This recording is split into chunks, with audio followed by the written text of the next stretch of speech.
Melihat gimana perjuangan timnas Indonesia untuk menggapai mimpi ke panggung dunia yang sangat berat, kita semua juga meyakini kalau setiap rintangan maupun segala problematika yang ada pasti akan ada hal baik di belakangnya. Yap, bersama kesulitan pasti ada kemudahan. Di tengah segala hal berat yang terjadi, nyatanya memacu mereka yang ada di sana untuk pulang. Setelah kemarin berita soal Kevin Dix, kemudian disusul oleh Romeni, Jairo dan Milano Jonathan, satu lagi pemain Grade A Eredivisie mengungkap keterbukaannya untuk membela timnas Indonesia. Pemain Go Ahead Eagles dan James yang memiliki keturunan Indonesia, tepatnya dari nenek pihak ibu yang lahir di Surabaya, mengatakan bahwa bermain untuk skuad Garuda merupakan impiannya. Dean James sendiri adalah pemain senior di Go Ahead Eagles. Sementara di Eredivisie 2024-2025 ini, ia sudah mencatatkan 4 pertandingan dan memiliki nilai pasar 8,69 miliar rupiah. Walau belum pernah kontak dengan PSSI, ia mengatakan sangat terbuka jika dapat tawaran untuk skuad Garuda. Ya, saya terbuka untuk itu. Membela Indonesia, bermain untuk timnas adalah sebuah mimpi.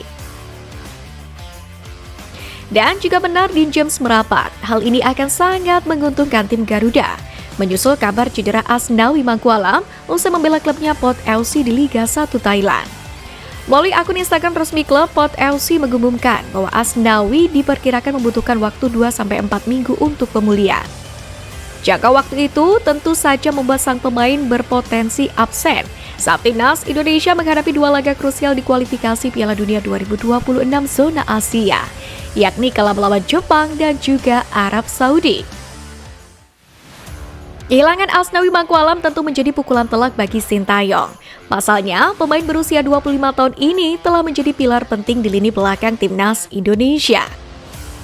Kemampuannya dalam menyerang dan bertahan membuat Asnawi menjadi salah satu pemain paling diandalkan.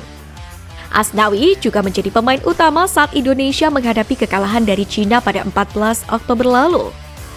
Tapi, apabila Asnawi tidak dapat tampil pada pertandingan melawan Jepang dan naturalisasi Dean James belum diproses, maka timnas Indonesia masih memiliki beberapa pilihan untuk posisi bek kanan. Sandy Walsh menjadi salah satu alternatif yang bisa diandalkan untuk mengisi posisi itu. Sebelum mengalami cedera dan absen pada duel lawan Cina, Sandy Walsh jadi andalan Indonesia saat berjumpa melawan Bahrain. Posisi natural Sandy memang bek kanan, namun dia juga bermain sebagai bek tengah dalam skema 3 bek sejajar. Secara teknis, Sandy Walsh adalah pemain yang bagus. Namun melihat statistik yang dicatat, ada hal unik pada sosok Sandy Walsh ini. Dia sangat jarang bermain penuh saat dimainkan sejak menit awal oleh STY. Selain Sandy, Eliano Reinders juga memiliki kemampuan untuk bermain sebagai bek kanan. Meski tak masuk skuad final kala bersua dengan Cina di laga lalu, tapi Eliano terbukti sukses mengangkat permainan timnas di laga debutnya melawan Bahrain. Tak cuma Sandy ataupun Eliano, Yakob Sayuri juga tampil sangat bagus di Piala Asia 2023 kemarin. Hanya saja, pada beberapa laga timnas Indonesia terakhir, Yakob harus menepi sebab berada dalam kondisi cedera pada beberapa pemanggilan terakhirnya.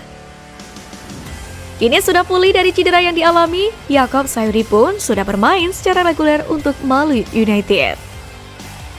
Perlahan pula dia juga mulai mendapatkan sentuhan terbaiknya. Tentu jika dalam kondisi bugar pada November mendatang, Sintayong pun harusnya bisa memanggil Yakob Sayuri lagi. Apalagi secara teknis, pemain seperti Yakob Sayuri masih sangat dibutuhkan. Lalu sebagai pilihan darurat, Pratama Arhan pun sempat kembali dimainkan di posisi bek kanan seperti yang dilakukan saat melawan Cina kemarin. Walau posisi naturalnya adalah bek kiri, namun Arhan telah membuktikan bisa bermain sebagai bek kanan. Datang dari bangku cadangan, Pratama Arhan memberikan opsi yang menarik dengan kemampuan melepas umpan crossing. Selain itu, lemparan ke dalam Pratama Arhan juga terbukti masih relevan dan bisa dipakai timnas Indonesia untuk mencetak gol. Dengan demikian, meskipun Asnawi absen, timnas Indonesia tetap memiliki opsi yang cukup mengisi posisi bek kanan. Selain soal posisi permainan, andai Asnawi benar tak dipanggil saat timnas Indonesia menghadapi Jepang dan Arab Saudi, maka jabatan kapten skuad Garuda yang bisa diemban pun bakal lowong. Jika melihat dari rekam jejak pertandingan terakhir, STY memiliki beberapa opsi pemain yang sering dijadikan kapten dadakan. Mereka adalah Jordi Amat, JIZ, serta Rizky Ridho. Namun khusus nama terakhir ia hanya pernah menjabat sebagai kapten timnas Indonesia U23. Tapi berkaca pentingnya pertandingan di level kualifikasi Piala Dunia serta kondisi skuad Garuda yang sedang terpuruk usai telan kekalahan di laga terakhir, tentu saja dibutuhkan sosok pemimpin lapangan yang bisa mengembalikan semangat para pemain lain. Dari 3 nama yang ada tersebut, pastinya nama JIZ yang terlihat punya kapasitas lengkap untuk mengemban tugas itu. Meski ada Jordi Amat yang lebih senior, namun pemain berdarah Spanyol tersebut kerap kali kurang tegas ketika rekannya melakukan kesalahan di pertengahan laga. Berbeda halnya dengan JIZ yang tak sungkan untuk menegur bahkan jadi tameng terdepan saat pemain timnas Indonesia lain terpancing provokasi lawan. Selain itu, bek Venezia tersebut juga bisa membangkitkan semangat pemain-pemain timnas Indonesia lain dan telah dibuktikan saat Garuda hadapi Australia. Di lain sisi, kabar absennya Asnawi pun disusul kabar kembalinya bek jangkung Garuda Justin Hubner ke dalam skuad. Meski menurut Coach Shin, Hubner diragukan tampil pada pertandingan melawan Jepang dan Arab Saudi pada November mendatang.